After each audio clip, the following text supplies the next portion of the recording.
vamos dar a palavra, então, ao nosso querido Parcival, que vai falar sobre o belo na música sacra. Um prazer estar com vocês. Quase todos os rostos bem conhecidos e alguns amigos mais próximos, mas prazer estar com todos. Eu estava ouvindo o Cláudio falar sobre uma questão que foi muito querida do pensamento filosófico de vários períodos da história, né? Catacaló, o bom e o belo e o belo, né? E essa união que houve no pensamento grego entre a beleza e a qualidade, o que é bom é belo, necessariamente. E só é belo aquilo que necessariamente é bom, né? Isso nós ouvimos um pouquinho agora. Eu estava me lembrando de uma história contada pelo Ariano Suassuna, que certamente todo mundo conhece. Ele fazia aquelas aulas que chamava aulas de espetáculos, aula show. Ele não gostava muito do título, inclusive. Mas eu vi uma delas que ele disse uma coisa absolutamente incrível. Ele disse o seguinte: eu cheguei de viagem e me deram um jornal aqui, lá em São Paulo. E eu desdobrei o jornal, abri o jornal e estava escrito assim: Xambinho, o cantor preferido por 100% dos brasileiros, é um gênio. Aí ele disse com aquele jeito muito peculiar de falar as coisas de uma forma bem engraçada, disse assim: bom, não é 100% de preferência, porque para mim não perguntaram. E eu não gosto não, então não podia ser 100%. E segundo, o articulista escreveu que o Xambinho é um gênio. Ele falou: minha gente, eu trabalho com palavras. Se eu gasto gênio para o Xambinho, o que eu vou usar para Beethoven? Eu achei absolutamente genial. Mas o que nos revela a frase do articulista ali atrás é que, para ele, era um gênio, né? Na verdade. Então, o que é bom e belo? Quer dizer, para quem é bom e por isso é belo? Porque, segundo a definição do articulista, ele era o preferido de todo mundo porque ele era o melhor, um gênio. Ele era bom, na opinião de quem escreveu o artigo. Né? E é muito interessante quando a gente pensa na questão de bom, que o escritor do Gênesis, na criação, em cada momento da criação, ele acaba com quase um refrão dizendo: e viu Deus que era bom. Né? Na opinião de Deus. Né? Certamente belo, como nós sabemos que a gente é testemunha disso tudo, né? De parte dela, pelo menos, da criação. Por isso mesmo, eu queria abrir um pouquinho isso, porque é bom ou belo para quem? A filosofia e muitos outros momentos que pessoas estavam pensando sobre assuntos mais profundos se preocupou em fazer uma definição. Hoje nós entendemos que o belo é relativo. E, de certa forma, sempre foi. Eu quero abstrair um pouco a questão religiosa aqui agora. Estou pensando na questão estética. Na história da cultura, na história da humanidade, na história das artes, os períodos da história das artes, coisas que eram consideradas belas por alguns podiam não ser para outros grupos. E muito menos no mesmo momento para dois grupos culturais diferentes. Eu quero abordar um pouquinho essa questão quando falar sobre música, instrumentos e tudo mais. O que nos interessa aqui é que, para alguém achar algo belo, ele realmente vai ter que admitir que aquilo é bom. Então, a pergunta é bom para quem? E belo nós já sabemos para esse mesmo quem, na verdade. Antes de tentar definir isso, o que não é tão simples assim, como obviamente todos percebem e já sabem, eu queria colocar outros dois contrastantes temas aqui. É a questão nós estamos falando em belo e bom, que estão juntos aqui, ou belo e feio, mas eu queria falar com vocês um pouquinho sobre sacro e profano, porque nós já vamos falar um pouquinho de música. E aí nós temos uma questão muito complicada para resolver. Eu vou fazer uma afirmação logo de cara, que devia deixar só para o final, mas ela vem aqui, porque aí eu posso ser excluído da igreja antes de depois ser readmitido. A questão ou o conceito do que é sagrado é construído por um grupo de pessoas. não o objeto. Deus é imutável e imexível, mas a manifestação, aquilo que se faz definindo ou acreditando o sagrado, varia de cultura para cultura. E antes que vocês me crucifiquem, eu quero dar um exemplo para que isso fique claro onde é que eu estou chegando, onde eu quero chegar. Instrumentos musicais.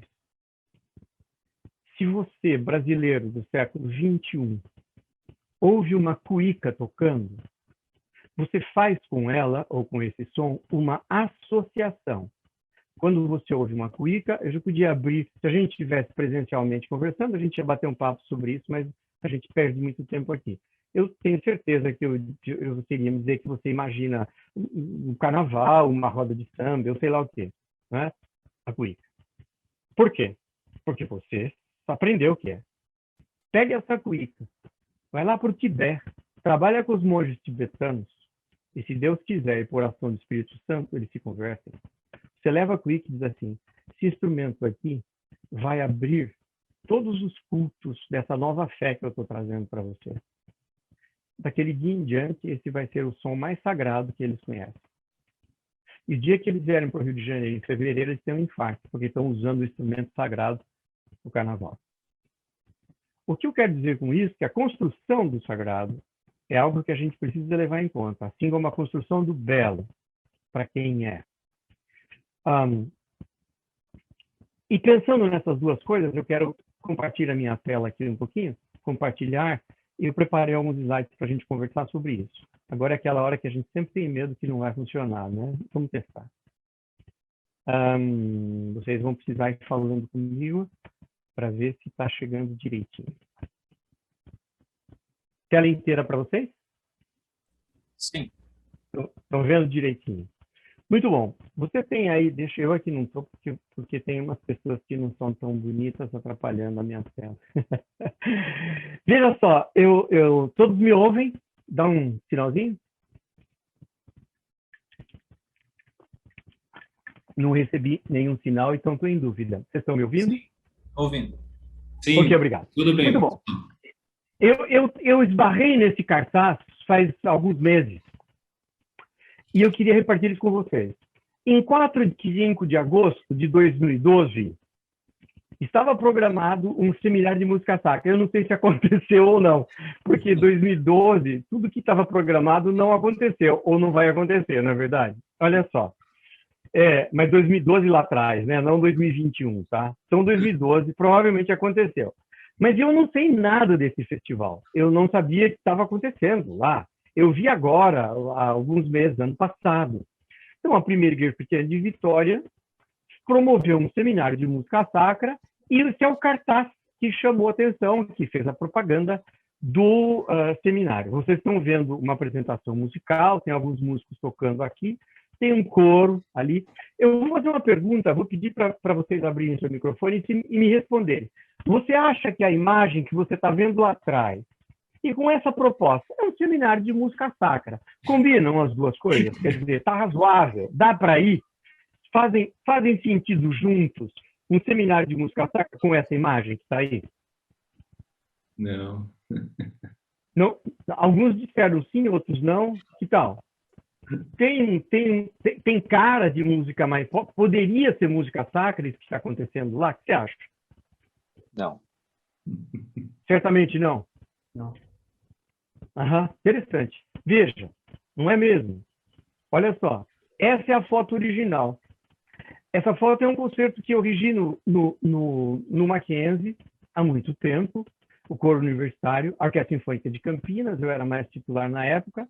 Esse repertório não é nada sacro, mas percebe que alguém que roubou essa imagem da internet não fazia ideia do que estava acontecendo. Ela achou, a pessoa que fez o cartaz, que essa disposição, esse grupo de pessoas aí funcionam como música sacra, de alguma forma. Por que será que ela achou que isso aí combina com música sacra? Bom, daqui a pouco a gente descobre. A gente pode fazer um exercício contrário, dessa forma.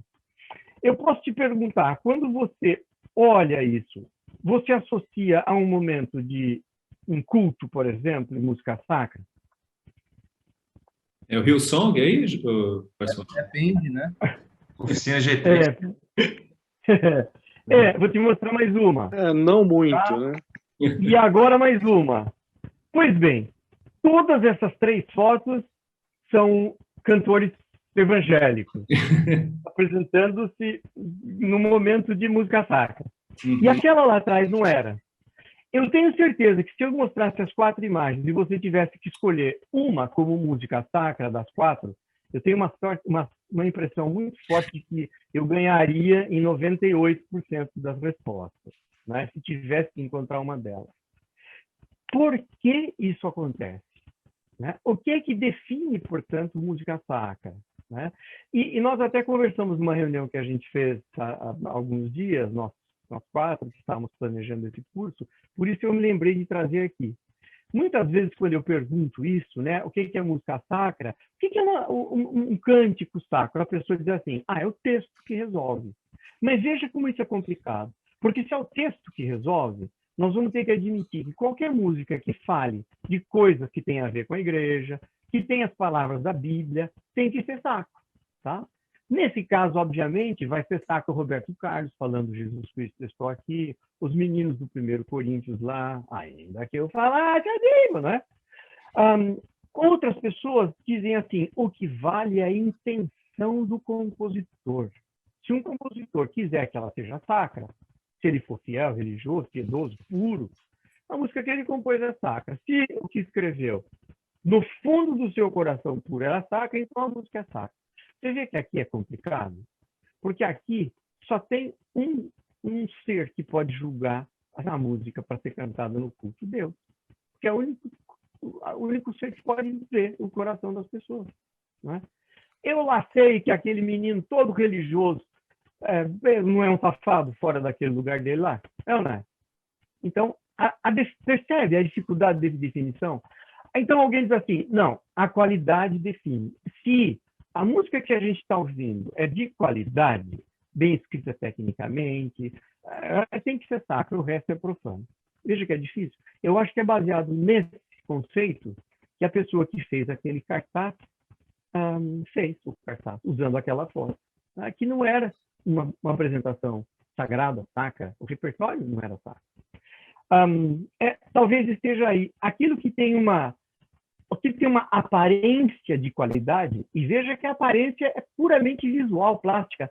Nós podíamos estar tocando horrorosamente, tudo errado, muito mal, mas aquela imagem pareceu diferente daquilo que é do cotidiano, daquilo que é secular.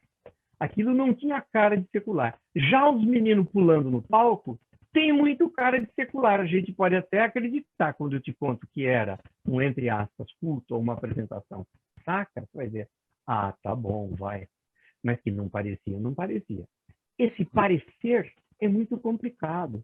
Veja a imagem outra vez. Aqui é uma impressão de qualidade. Tinha aparência de sacra porque parecia ser música de boa qualidade. Então dá para ir como sacra, que as outras não têm. Você imagine o seminário acontecendo na igreja com as 3 fotos que vieram depois dessa lá na origem. Né? E ia ter dificuldade de ter candidatos, ou então candidatos que talvez não fosse de muito interesse para quem está organizando o encontro. Por isso, eu gostaria de propor uma rápida incursão por alguns pensadores, como Michel Eliade, que trabalhou um pouco a questão do sacro e do profano. Profano, é bom a gente entender que profano não é necessariamente aquilo que profana nesse contexto, mas aquilo que não é sacro, só isso, né? Aquilo que não é sagrado. O que ele diz, o que nós vamos começar a perceber, o que se diz é que essas 2 categorias são antíteses. São antíteses que têm uma dificuldade enorme de se tocarem, o sagrado e o profano. Tá? E veja, parece de fato que para algumas dessas grandes questões que a humanidade tem feito na história, quando a gente pede a ajuda de algumas outras ciências ou formas de pensar, por exemplo, a gente encontra respostas diferentes. No conceito de sagrado e profano, certamente a gente tem essas questões a debater. Definir É complicado, dependendo da referência. Eu quero chamar algumas em nossa ajuda, tentando ser rápido nisso. Antropologia, por exemplo. Antropólogos dizem que sagrado e profano são duas categorias utilizadas para analisar símbolos de um grupo social.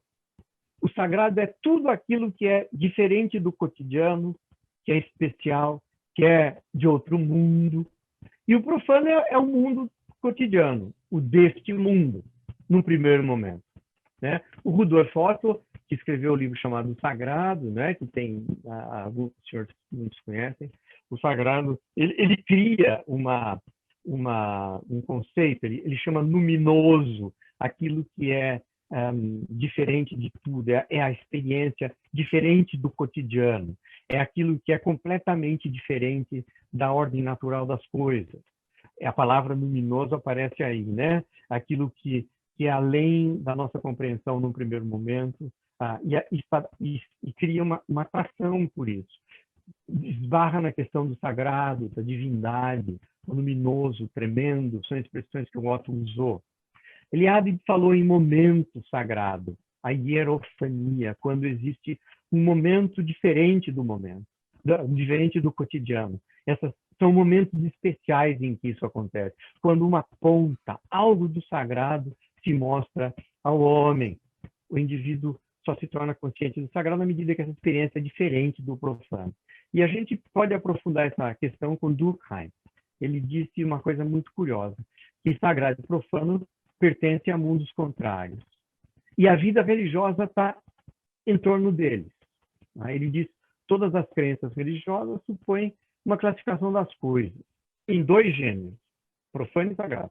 Divisão do mundo em dois domínios, compreendendo tudo que é sagrado e tudo que é profano. Isso é que distingue, né? Que faz uma distinção do pensamento religioso. Mas, ele diz, só é sagrado aquilo que não é profano. Essas duas categorias são absolutamente excludentes. Quando elas se tocam, há crise. Uma crise que só é resolvida, quando é possível resolver, com uma acomodação. Quando elas perdem alguma da sua sacralidade ou da sua profanidade. Pois bem, Durkheim, outra vez, ele diz que o que mais diferencia sagrado e profano é a distinção, é a heterogeneidade. Então, para o pensamento dele, só é sagrado aquilo que não é profano. Tá? É absoluta a distinção e excludente. O que ele diz é que não tem, na história do pensamento humano, outras duas categorias de coisas tão diferenciadas, tão radicalmente opostas uma à outra. O sagrado e o profano sempre foram e serão concebidos como gêneros separados, com os dois mundos, quando não há nada em comum. O profano não poderá jamais tocar impunemente, presta atenção nessa palavra, impunemente, o sagrado, pois nesse confronto certamente haverá atrito. E a música sacra, eu pergunto, já que esse também é nosso tema. Se a gente usar um pouquinho disso que a gente tem, a gente podia dizer que toda música é sagrada, aquela que não é profana, mas só essa. Ok? Utilizando o que nós temos, né? A música que não se confunde com a profana, nem na sua forma, nem na sua essência. Essa é sagrada, essa aceitamos como sagrada. Assim, o conceito de música sacra tem que ser adaptado, de certa forma, a cada cultura. A música sacra tende a ser diferente da música secular de um povo. Se ela for igual, ela não convencerá as pessoas que lá estão que ela é sagrada.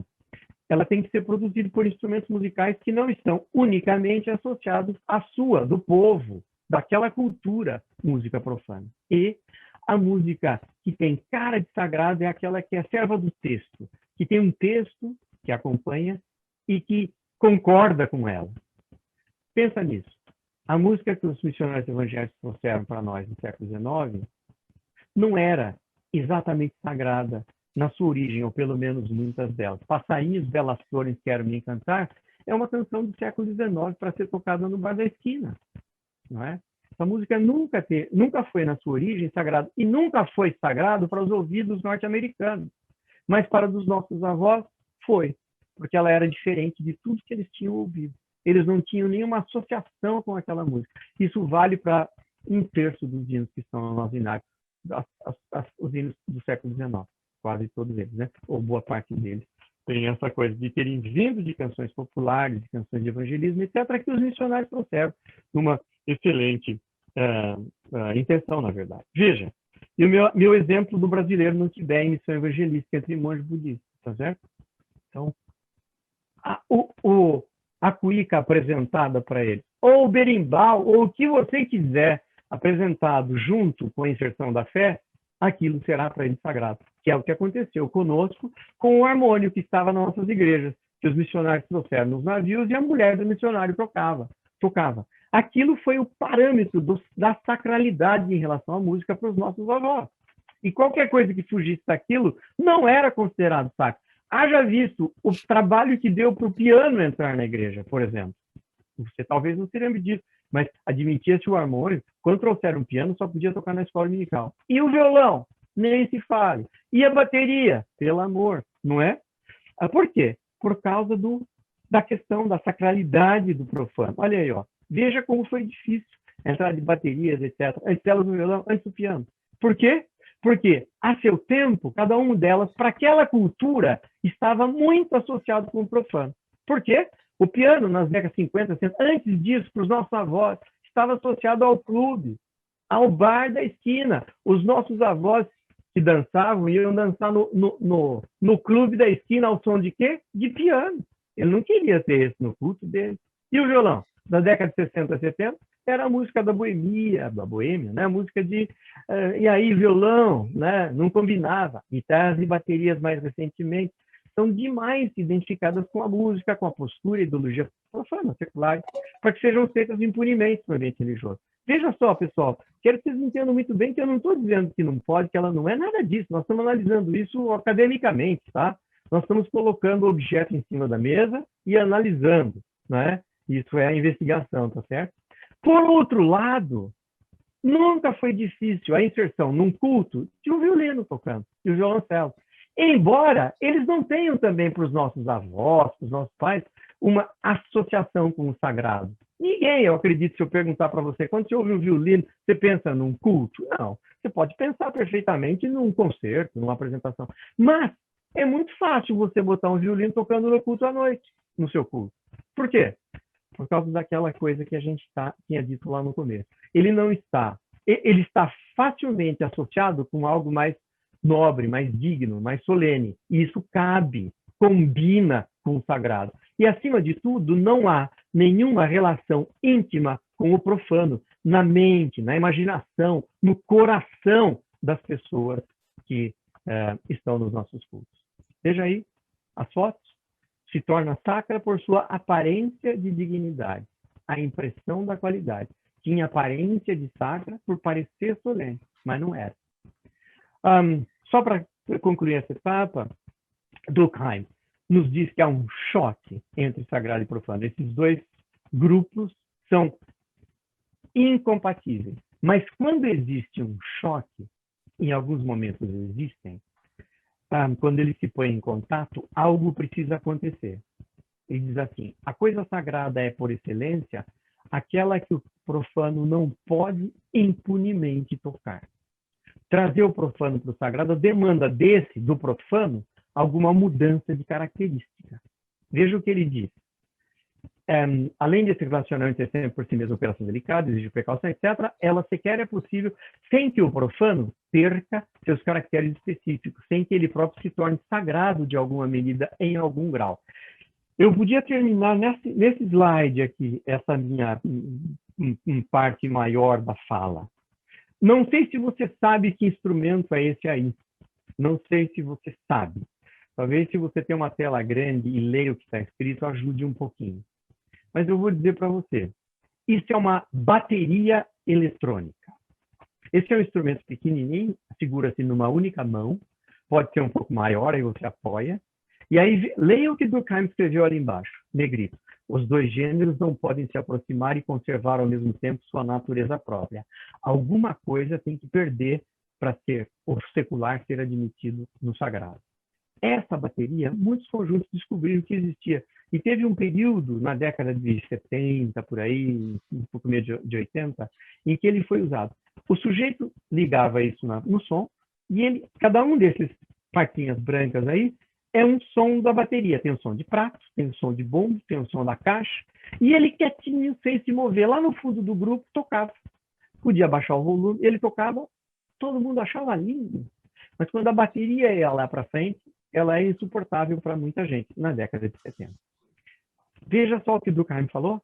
Algo do profano para vir para o sagrado não consegue fazer isso impunemente, a menos que perca algo da sua característica. O que esse instrumento perdeu em relação ao original? O som era o mesmo. Ele perdeu a sua a forma como ele se apresentava, a sua estética. A estética daquele módulo lunar lá na frente. E um menino fazendo uma espécie de dança sagrada enquanto toca todo aquele monte de percussão, não parecia, nos anos 70, digno o suficiente. Mas esse, embora fizesse os mesmos sons, tocado por alguém numa atitude reverente, sem mover nem o músculo, só o polegar, poderia ser admitido. Dá para entender a questão?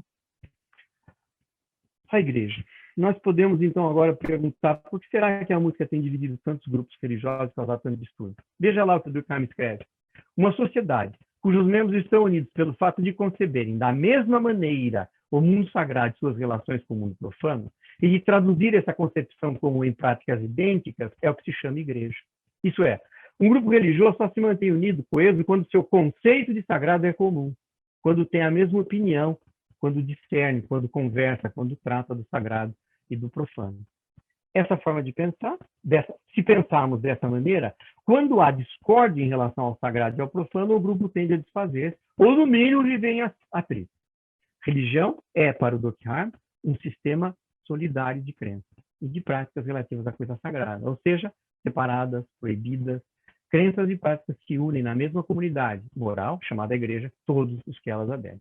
Religião é, pois, inseparável da ideia da igreja, o que ainda, segundo Durkheim, faz pressentir que a religião deve ser coisa eminentemente coletiva. Eu podia continuar por aqui, mas eu queria olhar um pouco para vocês, então deixa eu fechar essa coisa e voltar para lá. Vocês continuam me ouvindo ou desistiram de mim? Ouvindo bem. Ok. Só preciso achar. Interromper o compartilhamento. Hein? É isso que você quer, Parcival? Quer ir para o outro? Até já tentei fazer, né? Ok, agora sim. Ok, voltando. Bom, estão me ouvindo? Continuam ouvindo normalmente? Sim. Sim. Ok. Queria fechar algumas pontas disso que a gente abriu. Percebe que a questão do bom e do belo é uma questão que pode entrar aqui como um importantíssimo coadjuvante. Porque a questão é bom para quem? Não é? Nós estamos cansados. Vocês sabem que eu tenho vida dupla. Eu estou muito ligado à igreja e ao trabalho da igreja, e à música da igreja, e fui secretário nacional da IPB por muitos anos e me envolvi demais com as coisas da igreja. Leciono no seminário JMC, todos vocês sabem disso, mas eu tenho uma vida, essa segunda vez, o que eu disse? Eu só tenho vida dupla, né? A outra parte é a música sinfônica, a música de concerto. Eu vejo algumas orquestras no Brasil e fora do Brasil. E nós botamos na cabeça que as pessoas não gostam de música clássica no Brasil. E claro que não, porque eles não ouvem música clássica, né? A minha experiência com essa música de concerto, uma música chamada clássica e público, é maravilhosa. Todas as orquestras que eu faço há alguns anos, eu faço espetáculos de porta aberta para as crianças e converso com elas sobre a música, né? E é fantástico. Vocês não imaginam a epifania que é para algumas crianças um espetáculo desses, em que começam a chorar, né? E que, terminado a apresentação, eu chamo todo mundo para a gente conversar comigo, sento no palco, mando a orquestra embora, porque eles já não aguentam mais ficar lá, mando eles embora, e as crianças podem sentar e perguntar, e as perguntas são absolutamente maravilhosas, né? E eu quero fazer isso aí. Quando que eu posso vir aqui outra vez? Tem que ser toda semana, né? Porque eles nunca viram. Numa das novelas das 8 tem um sujeito tocando violoncelo, naquela semana tudo que é conservatório parece gente querendo tocar violoncelo, essa coisa linda que eles nunca ouviram. Se aparece um sujeito tocando clarinete, depois é clarinete que eles querem tocar, assim por diante. Isso nós não estamos oferecendo o bom e o belo. Ou outro bom e outro belo. Tenho certeza que as pessoas que estão oferecendo as músicas que estão oferecendo aquilo que eles acham bom. Tá aí o Xambinho, o maior gênio do Brasil. Não é? Na opinião de quem? Vindo para a música sacra. Durante a história da humanidade, nós tivemos alguns momentos onde o bom foi definido com regra e compasso. Não é o que acontece no nosso tempo. Então, nós tivemos um período no Barroco, consequência do projeto da reforma. Eu chamo sempre de projeto da reforma luterana, que ela começa com Lutero. Bom, o slogan da nossa igreja do calvinismo é que está sempre sendo reformado. E é isso mesmo, né? Mas se entender bem essa frase, seria bom entender muito bem essa frase. O que acontece? O movimento pós-reforma criou uma forma de medir o bom e aí necessariamente entender o belo. Uma dessas compassos, uma dessas réguas, na questão musical, era aquilo que estava a serviço do texto. Só era bom para Lutero a música que representava o texto. Representar mesmo. Representar as palavras do texto. Para ele não faz o menor sentido uma música que cria uma atmosfera feliz, descompromissada, com um período da paixão de Cristo, por exemplo, do sofrimento. E vice-versa, né? Então, e isso foi feito de uma forma absolutamente profunda. Pensadores passaram a vida toda escrevendo tratados de como representar as ideias de um texto, porque é só assim que a música tem lugar no culto. Quando ela não faz isso, ela agrada a Satanás. E você sabe que o século XVII e século XVIII ainda tinha uma outra raiz nesse neoplatonismo, né? Onde o mundo era dividido muito claramente em dois, né? Aquilo que não era bom era necessariamente mal, né? E assim, a música que não agradava a Deus no culto, não é que ela desagradava a Deus, é que ela agradava a Satanás. E Bach passou a vida... Por que Bach? Porque Bach é fruto da reforma, né? Bach é o melhor representante da música que foi proposta por Lutero, né? O melhor e o maior. Esse sim, o maior gênio que a humanidade já conseguiu produzir, né? E alguns que chegam bastante perto, mas, né? Bem, eu acho que esse tema me fascina, eu poderia conversar dias com vocês, mas talvez eu deva terminar e abrir para algumas perguntas, quem sabe eu possa retomar algo. Pessoal, tínhamos uma música, quer passá-la, quer colocá-la aqui para o pessoal? Pode ser. Se a gente puder ouvir um trechinho que seja, aí eu gostaria de fazer uma pergunta terminando o que eu queria falar. Tá bom. Deixa eu ver se eu consigo colocar aqui no 2:14, né? 2:14, né? Tá.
Veja, isso é um dos... Bom, essa igreja é a igreja de Halle. Halle é a cidade onde Handel nasceu. Handel do Aleluia, né? Aliás, isso é uma peça de Handel. Bach também nasceu bem perto dali, em Eisenach. Os dois nasceram no mesmo ano, 1685. E essa igreja, Handel foi menino organista nessa igreja aí. Ele transitou por aí. E Bach tentou encontrar-se com ele passando por essa mesma igreja, a Marktkirche, a igreja do mercado, da praça principal. Uma linda igreja. O órgão que está lá foi o órgão que Handel tocou ainda, né? Quando era bem menino. Depois ele saiu de lá. Pois bem, isso foi numa celebração de aniversário de Handel. E essa obra é um dos temas da coroação. Handel viveu a segunda parte da vida dele inteirinha na Inglaterra, tornou-se cidadão inglês. E ele compôs muita canção, muita música para as grandes celebrações da realeza, entre elas as coroações. Isso foi escrito para coroações e, começando lá em 1700, Jorge I, etc., nessas coroações e tal, cantavam-se os chamados antemas da coroação, né? Então, o texto começa dizendo, Zadok, o sacerdote, né, e acaba com aleluia, isso é música sacra. Nunca teve a intenção de ser música sacra no sentido de litúrgica, de culto. Né? É celebrando a coroação de um rei. Né? Até hoje elas são usadas os antemas, essas obras. Né? Essa é uma obra magnífica, tem um grupo de 4, essa é uma delas. Fácil, bem acessível. Né? YouTube, há dezenas de gravações.